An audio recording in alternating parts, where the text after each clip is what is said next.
Selamat pagi semuanya. Kami dari kelompok 6 akan membawakan materi penyuluhan terkait penyakit menular seksual.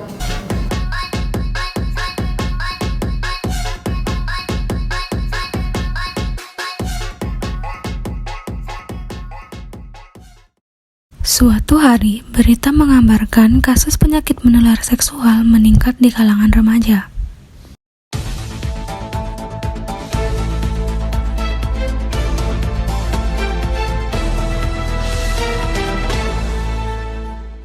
Halo, selamat pagi pemirsa. Apa kabar Anda hari ini?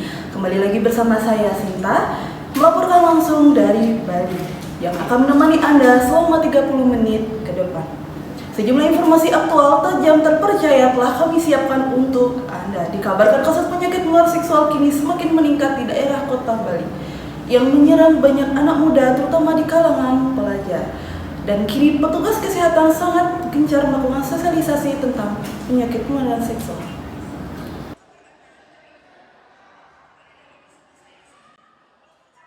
Kemudian, perawat Ratna mendiskusikan ide penyuluhannya bersama teman sejawat perawat.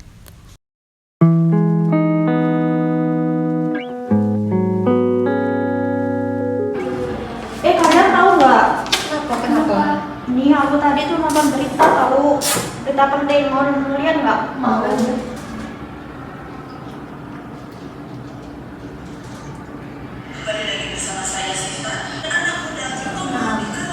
Nah, jadi tuh aku tuh punya ide gimana kalau kita melakukan penyuluhan tentang penyakit menular seksual di berbagai kampus di Bali.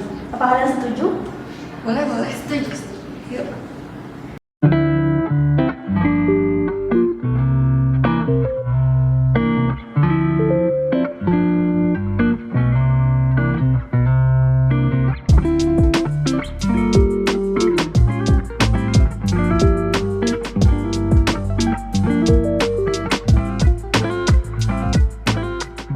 Baik, karena kita sudah mendapatkan materi dan juga tempat untuk penyuluhan besok, untuk hari ini kita akhiri. Semangat kita!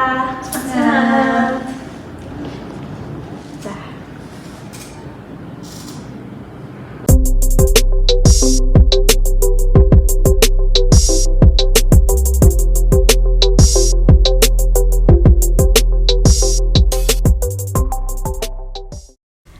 Sesampainya di lokasi penyuluhan, perawat Ratna meminta izin terkait pelaksanaan penyuluhan bersama wali kelas mahasiswa ITKes Bali.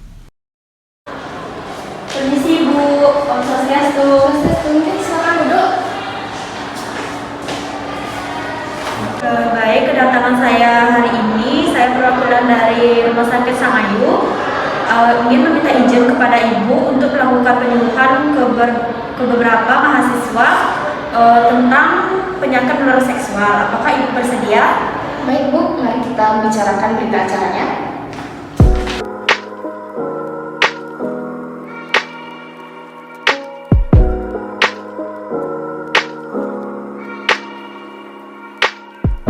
Baik, bagaimana? Apakah Ibu setuju? Saya sangat setuju diadakannya penyuluhan ini terhadap anak didik saya. Baik Ibu, terima kasih atas kerjasamanya. Terima kasih adik-adik. Ini saya bagiin pamfletnya ya. Mohon dibaca.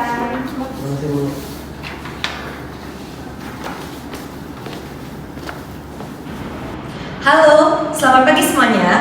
Kami dari petugas kesehatan Rumah Sakit Sangayu. Seperti kata pepatah, tak kenal maka tak sayang. Perkenalkan, saya perawat Pratnya dan rekan Saya perawat Baviana. Jadi di pagi hari ini kami akan menyampaikan materi penyuluhan tentang penyakit menular seksual. Nah, sebelumnya, apakah kalian mengetahui apa itu penyakit menular seksual? Oke, karena sepertinya kalian malu-malu untuk menjawab, jadi kami akan menjelaskannya pada PowerPoint yang akan kami tayangkan di layar. Baik, teman-teman semua, akhir-akhir ini ditemukan berbagai kasus penyakit yang dapat timbul akibat hubungan seksual, dan penemuan ini antara lain disebabkan oleh kurangnya informasi terkait kesehatan organ reproduksi. Nah, dan penyakit seksual menular yang dapat terjadi kepada siapa saja. Baik, jadi di sini saya akan memperlihatkan materi yang akan kita sampaikan pada slide berikutnya. Yang pertama ada definisi penyakit menular seksual, lalu ada gejala PMS, lalu ada cara penularan dari PMS itu, bahaya atau akibat PMS, lalu tipe PMS yang umum terjadi, lalu pencegahan PMS, dan yang terakhir penanganannya. Selanjutnya yaitu definisi PMS. PMS adalah infeksi atau penyakit yang ditularkan melalui hubungan seks, yaitu dengan oral, anal, vagina, atau penyakit kelamin atau infeksi yang ditularkan melalui hubungan seks yang dapat menyerang alat kelamin dengan atau tanpa gejala dan menyerang organ lainnya seperti mata, mulut, saluran pencernaan, hati, otak, serta organ tubuh lainnya.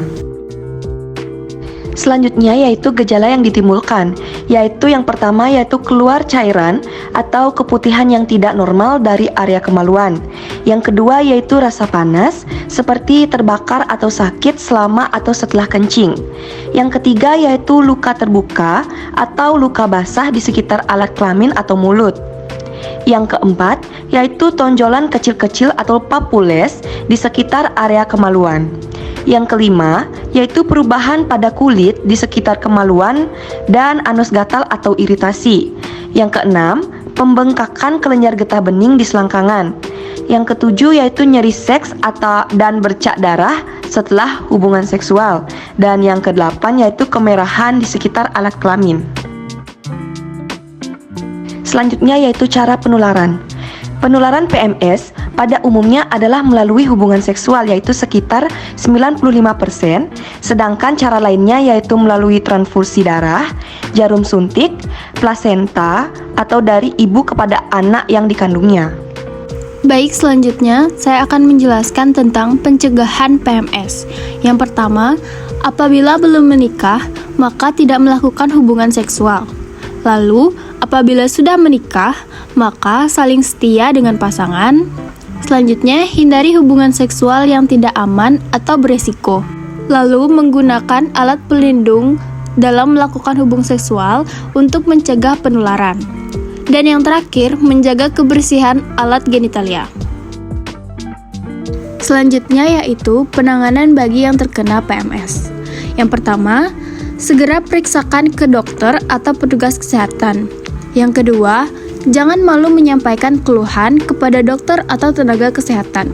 Yang ketiga, memenuhi aturan pengobatan sesuai petunjuk dokter atau petugas kesehatan. Yang keempat, jangan melakukan hubungan seksual kecuali menggunakan alat pelindung seksual. Yang kelima, pasangan seks sebaiknya pemeriksaan diri. Lalu yang terakhir, beritahu tentang akibat PMS yang berbahaya bagi kesehatan diri. Jadi, kesimpulannya yaitu, penyakit menular seksual adalah infeksi yang ditularkan dari satu orang ke orang yang lain saat berhubungan badan. Semua orang, pria, wanita, bahkan anak-anak, bisa tertular penyakit kelamin ini. Tempat terjangkitnya penyakit tersebut tidak semata-mata pada alat kelamin saja, tetapi dapat terjadi di berbagai tempat di luar alat kelamin. Baik, sekian materi dari kami. Apakah kalian ada pertanyaan?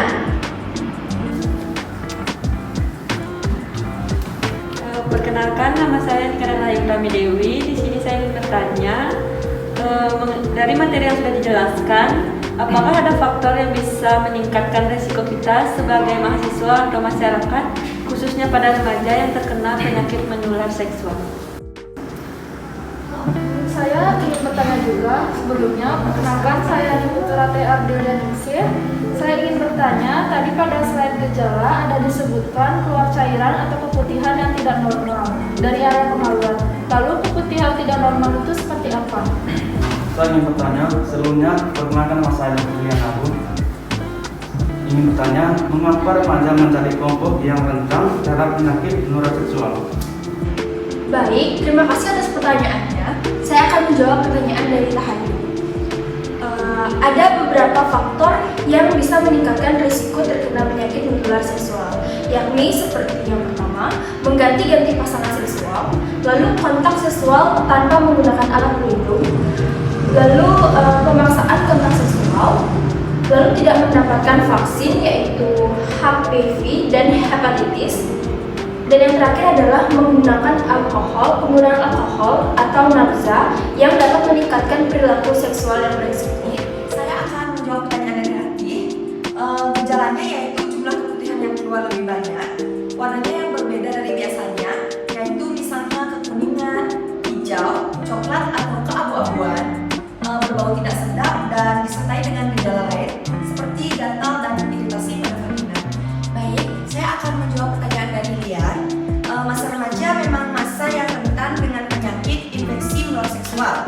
Perkembangan hormonal yang mempengaruhi perkembangan fisik, psikologis, dan kognitif sedikit banyak menyebabkan remaja mulai menunjukkan ketertarikan pada aktivitas seksual. Apakah bisa diterima? Baik, sekian acara penyuluhan dari kami. Terima kasih atas partisipasi kalian dalam acara penyuluhan ini. Semoga ilmu yang kami berikan dapat bermanfaat untuk kalian. Mohon maaf apabila ada kesalahan kata maupun kesalahan dalam penyampaian materi. Saya Perawat Novi, Saya Perawat Rania. Saya Perawat Ratna, kami undur diri. Jaga kesehatan kalian semua. Terima kasih. Baik, itulah kegiatan penyuluhan penyakit menular seksual. Maka, kita sebagai anak muda senantiasa menjaga kesehatan reproduksi. Sekian dari kelompok 6, terima kasih.